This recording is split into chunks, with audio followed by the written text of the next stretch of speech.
Hello everyone, আসসালামু আলাইকুম। আজকে ম্যাথমেটিক্স ক্লাসে আমরা যে বিষয়টি নিয়ে আলোচনা করব সেটা হলো সমীকরণ থেকে কণিক নির্ণয়ের শর্টকাট কৌশল বিষয় নিয়ে আলোচনা করব। প্রথমেই আমরা কণিকের কিছু বেসিক বা বিস্তারিত কিছু জেনে নেব। কণিকের কিছু প্রকারভেদ আছে। কণিকের প্রকারভেদের ভিতরে প্রথমটা হলো পরাবৃত্ত, তারপরে উপবৃত্ত এবং তারপরে হলো অধিবৃত্ত, তারপরে বৃত্ত, সর্বশেষ যেটা হলো সেটা সরলরেখা, একজোড়া সরলরেখা। আচ্ছা ভাইয়া, সমীকরণ থেকে কণিক নির্ণয়ের বা কণিকের প্রকারভেদ নির্ণয়ের একটি সূত্র বইয়ে দেওয়া আছে। আমরা সেই সূত্রটা একটু ভালো করে দেখব, যদিও আমরা এই ধরনের শর্টকাটে এই ধরনের কোনো সূত্র ব্যবহার করব না, সম্পূর্ণই শুধু সমীকরণ দেখব আর কোশ্চেন দাগাবো, এরকম একটা ক্যাটাগরি থাকবে আমাদের। কিন্তু আমরা সাধারণ বিঘার সমীকরণটা একটু ভালো করে দেখে নেই, যদিও বেসিক যে নিয়মটা এটা আমাদের অবশ্যই জানতে হবে। হ্যাঁ, বইয়ে আমাদের সুন্দর করে এরকম একটা সূত্র দেওয়া আছে যে a x square plus two h x y plus b y square plus two g x plus two f y plus c. আচ্ছা, এই সমীকরণ থেকে আমরা কি করব, আমাদের কোশ্চেনে যে সমীকরণটা দেওয়া থাকবে সেম এরকমের সমীকরণ দেওয়া থাকবে, কিন্তু সেই সমীকরণে এ এর মান, এইচ এর মান, বি এর মান, জি এর মান এবং এফ এর মান, এফ সি এইগুলোর মান দেওয়া থাকবে আলাদা। কিন্তু এটা সম্পূর্ণভাবে এটা স্বাভাবিক যে সমীকরণটা সেই সমীকরণ আকারে দেখানো হয়েছে। এখন এখানে এই প্রত্যেকটা a h g b f c এই কয়টা মান আলাদা বের করে তারপরে বইয়ের যে পদ্ধতি অনুযায়ী নির্ণায়ক বের করে তারপর ডেলের মান বের করতে হবে। ডেলের মান বের করে কী করতে হবে ভাইয়া, এখানে ডেল যদি ডেল নট ইকুয়াল যদি জিরো হয় তখন আমার করতে হবে কি এইচকে হোল স্কয়ার করে এবং এবিকে গুণ করে যদি দেখা যায় দুইটা সমান হয় তাহলে পরাবৃত্ত। এবং দ্বিতীয়টার নিয়ম কি, ডেল নট ইজ ইকুয়াল জিরোই থাকবে এবং এখানে এইচকে হোল স্কয়ার করলে যদি এবি এর গুণফলের মানের থেকে ছোট হয় তাহলে হবে উপবৃত্ত। আবার সেই একই নিয়মে যদি এইচকে হোল স্কয়ার করলে এবি এর গুণফলের থেকে বেশি হয় তাহলে হবে অধিবৃত্ত। এবং এই ডেল ইজ ইকুয়াল যদি শূন্য হয় তাহলে হবে জোড়া সরলরেখা। সর্বশেষ যেটা, এখানে বৃত্তের ক্ষেত্রে two h x y is equal zero, মানে এক্স ওয়াই এর কোনো চলক থাকবে না, ওই সমীকরণে এক্স ওয়াই নামে কোনো চলক থাকবে না এবং অবশ্যই এক্স এর উপরে স্কয়ার থাকতে হবে, ওয়াই এর উপরে স্কয়ার থাকবে এবং দুইটার সহগ একই হতে হবে। বৃত্তের যে নিয়মটা অবশ্যই বৃত্ত চ্যাপ্টারে তোমরা এটা পড়ে থাকবে। এখন আমরা পরবর্তী নিয়মটা দেখি। সকল কণিকের কিছু সমীকরণ আছে। আচ্ছা, পরাবৃত্তের সমীকরণটা আমরা দেখি। সমীকরণটা অবশ্যই আমাদের জানতে হবে, সমীকরণের সাথে আমাদের পরিচয় হতেই হবে, কারণ আমি এখন যে পদ্ধতিতে দেখাবো অবশ্যই আমার সমীকরণটা জানতে হবে, আর নাহলে এখানে সমীকরণ থেকে সরাসরি আমরা কণিক নির্ণয়ের বের করতে খুবটা কষ্ট হতে পারে। আচ্ছা, দেখা যাক পরাবৃত্ত। পরাবৃত্ত হলো কি x square is equal four a y, আবার এটা না হয়ে আর একটা হতে পারে y square is equal four a x. দ্বিতীয়টা হলো উপবৃত্তের সমীকরণ x square divided a plus y square divided b is equal one. আবার সেম নিয়মে ওয়াই অন্য পাশে থাকবে, এক্স অন্য পাশে থাকবে। আচ্ছা, তারপরে আছে কি অধিবৃত্ত। আমরা শুধু এই সূত্রগুলো দেখে যাব এবং এই সূত্রটুকু আমাদের জানতেই হবে। আগে আমরা কি পড়েছি না পড়েছি এটা আমাদের কোনো প্রয়োজন নেই, এতটুকু আমাদের জানতে হবে। অধিবৃত্তটা খেয়াল করো, x square divided a minus y square divided b is equal one. এটাও হতে পারে, আবার হতে পারে y square divided a minus x square divided b is equal one. এখানে একটা খেয়াল করার বিষয় আছে বা লক্ষ্য করতে হবে। দেখো, উপবৃত্তের ক্ষেত্রে এক্স স্কয়ার আর ওয়াই স্কয়ার এই দুইটার মাঝখানে মানে x square divided a plus y square divided b, এখানে কিন্তু প্লাস, কিন্তু তার পরেরটাও কিন্তু প্লাস। হ্যাঁ ভাই, এখানে কিন্তু এই জিনিসটা খেয়াল করতে হবে, দুইটা সমীকরণই ওয়াই যে পাশেই থাকুক না কেন এটা কিন্তু প্লাস থাকে মাঝখানে।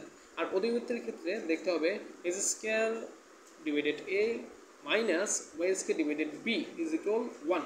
এখানে কিন্তু ওয়াই স্কয়ার মাইনাস হয়ে গেছে, আবার পরেরটা কিন্তু এক্স স্কয়ার মাইনাস হয়ে গেছে। তো অবশ্যই মনে রাখতে হবে অধিবৃত্তের যে কোনো একটা মাইনাস থাকবে, মানে এই এক্স স্কয়ার ওয়াই স্কয়ার দুইটার সহগের যে কোনো একটা মাইনাস থাকবে। হ্যাঁ, তাহলে উপবৃত্ত আর অধিবৃত্তের দুইটার যে ডিফারেন্সটা আমরা লক্ষ্য করতে পারছি কিনা এই জিনিসটা ভালো করে খেয়াল করতে হবে অবশ্যই। আর পরাবৃত্ত খুবই স্বাভাবিক। পরাবৃত্ত কিন্তু দেখো এক্স আর ওয়াই দুইটা চলক, দুইটা চলকের ভিতরে যে কোনো একটাই স্কয়ার থাকবে, যে কোনো একটাই স্কয়ার থাকবে, জিনিসটা খেয়াল করতে হবে। যে কোনো একটা স্কয়ার থাকলেই ওটা পরবৃত্ত। আর সমীকরণ যদি এক্স স্কয়ার ওয়াই স্কয়ার দুইটাই যদি প্লাস হয় তাহলে মনে রাখতে হবে এটা উপবৃত্ত। আর যদি সমীকরণের মাঝখানে মাইনাস হয়, সমীকরণের মাইনাস ভিতরে যদি এক্স স্কয়ার বা ওয়াই স্কয়ার পূর্বে যে কোনো একটা মাইনাস থাকে তাহলে সেটা অধিবৃত্ত। খেয়াল করতে হবে সরলরেখা। সরলরেখা কিন্তু আমরা প্রথম পত্রের তৃতীয় চ্যাপ্টার পড়ে যাচ্ছি, সেখানে সরলরেখার যে সমীকরণটা a x plus b y plus c is equal 0। আচ্ছা, তারপরে বৃত্তের যে সমীকরণটা x square plus y square plus 2gx plus 2fy plus c is equal 0। ভাই এই সমীকরণটার কথাই বলছি আমি এখানে। এক্স স্কয়ার ওয়াই স্কয়ার দুইটাই স্কয়ার থাকবে, প্লাস থাকুক মাইনাস থাকুক যাই থাকুক এটা কোনো ম্যাটার না, কিন্তু এই দুইটার ভিতরে এক্স স্কয়ার এবং ওয়াই স্কয়ারের সহগ দুইটা একই হতে হবে, অবশ্যই একই হতে হবে। এবং এখানে এক্স ওয়াই নামে কোনো চলক থাকবে না, এক্স ও ওয়াইয়ের সাথে কোনো চলক থাকবে না এই সমীকরণে, তাহলে সেটা বৃত্তের সমীকরণ আকারে রূপ নিবে। আচ্ছা ভাইয়া দেখা যাক এখন পরবর্তী ধাপে কী আছে। দেখো ভাইয়া ঢাকা ইউনিভার্সিটিতে প্রশ্নটি আসছে 18-19 সালে, বিভিন্ন ভার্সিটিতে আসা প্রশ্ন এখানে। আমি অবশ্যই এখানে ভার্সিটির প্রশ্নগুলো অ্যাড করেছি, অবশ্যই বোর্ড কোশ্চেনের একই ক্যাটাগরি আছে ভাই, আমি এক একটা ক্যাটাগরি থেকে একটা করে কোশ্চেন নিয়ে আসছি এখানে। দেখো ভাইয়া সমীকরণ কোন ধরনের কণিক, সমীকরণটি প্রথমে খেয়াল করো, y square minus 4y minus x square plus 6x is equal 12। ভাই দেখো এখানে এক্স স্কয়ারের পূর্বে মাইনাস ওয়াই স্কয়ারের পূর্বে প্লাস, আচ্ছা মানে এটা সহ প্লাস আর এক্স স্কয়ার সহ মাইনাস। তাহলে ভাইয়া আমি পূর্বে একটা কথা বলেছি, অবশ্যই উপবৃত্ত আর অধিবৃত্ত এই দুইটার ভিতরে একটা জিনিস আমি লক্ষ্য করতে বলছি, একটা হলো প্লাস একটা মাইনাস। যে সমীকরণে স্কয়ারের যে কোনো একটা সহগ মাইনাস হবে সেটা হবে অধিবৃত্ত, আর আর যদি দুইটাই প্লাস হয় তাহলে হবে কি উপবৃত্ত। তাহলে ভাইয়া তোমরা গেস করে নিতেই পারছো এখন এখানে অ্যান্সারটা কি হবে, অ্যান্সারটা অবশ্যই অধিবৃত্ত হবে। কি সহজ কোশ্চেন তাই না, আমাদের এত বড় নির্ণায়ক বের করে সূত্র বসিয়ে একটা মান আলাদা আলাদা বের করে তারপরে ক্যালকুলেশন করতে হয় নাই, তারপর আবার এস স্কয়ারের মান বের করে এবির মান বের করে গুণ করে দেখতে হবে, এত কিছু ঝামেলা আমাদের প্রয়োজন নেই। আমরা কি করেছি সমীকরণের ভিতরে আমরা স্কয়ার সহগ দেখব, যদি প্লাস থাকে উপবৃত্ত, যদি মাইনাস থাকে অধিবৃত্ত। ওকে ডান। তারপর আসো ভাইয়া নেক্সট কোশ্চেনে। রাজশাহী ইউনিভার্সিটিতে আসছে এটা অ্যাডমিশনে 19-20 সেশনে।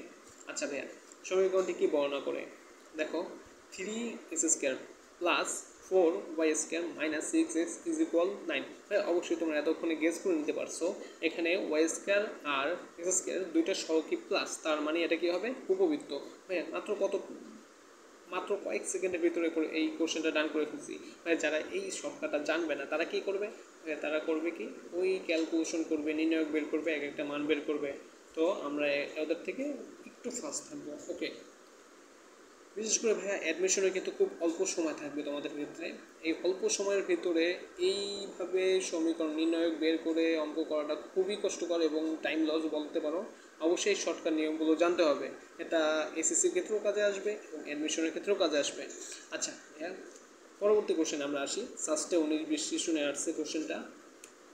এখানে সমীকরণটা হলো 2x square minus 4xy plus 3y square minus, ভাই আর পরে কি আছে এগুলো পড়ার প্রয়োজনে, আমরা জাস্ট দেখি জ্যামিতিক সমীকরণের জ্যামিতিক রূপ কোনটি। জ্যামিতিক রূপ ভাইয়া একই কথা, ওই যে কণিক কোনটি আর কোন ধরনের কণিক। হ্যাঁ আচ্ছা ভাইয়া দেখো এখানে একটু খেয়াল করো, আমরা খুঁজবো কি এক্স স্কয়ার আর ওয়াই স্কয়ার খুঁজবো, আমরা কি খুঁজবো এক্স স্কয়ার ওয়াই স্কয়ার।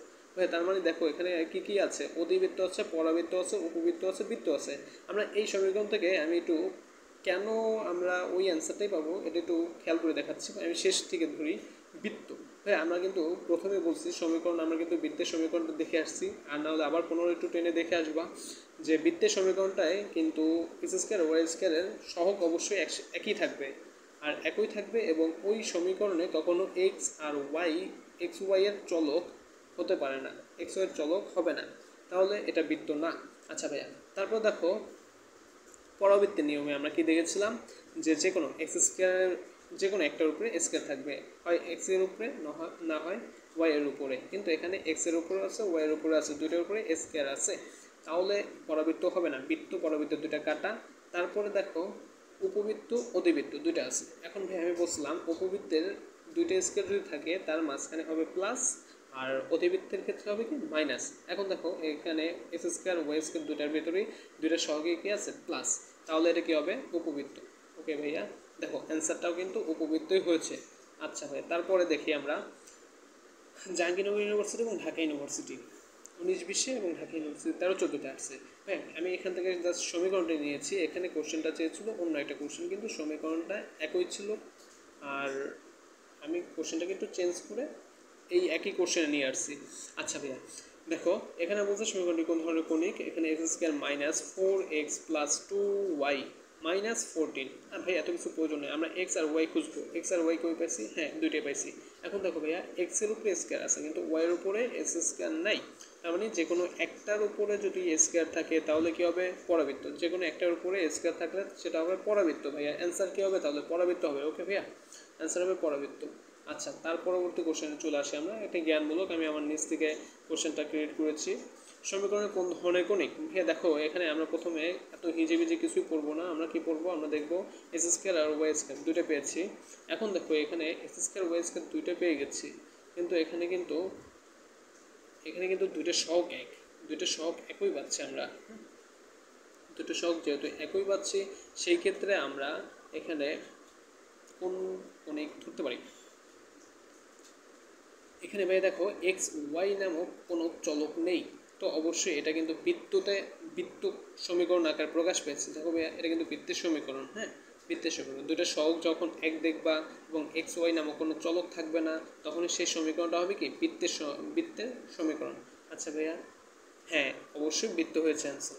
আচ্ছা, এর সাথে থাকার জন্য ধন্যবাদ। অবশ্যই সাবস্ক্রাইব করে আমাদের চ্যানেলের সাথে থাকবে এবং নতুন নতুন update video, shortcut, academic admission যত শর্টকাট আছে সকল ধরনের শর্টকাট এই চ্যানেলে আপলোড করা হবে। অবশ্যই সাথে থাকবে। ধন্যবাদ।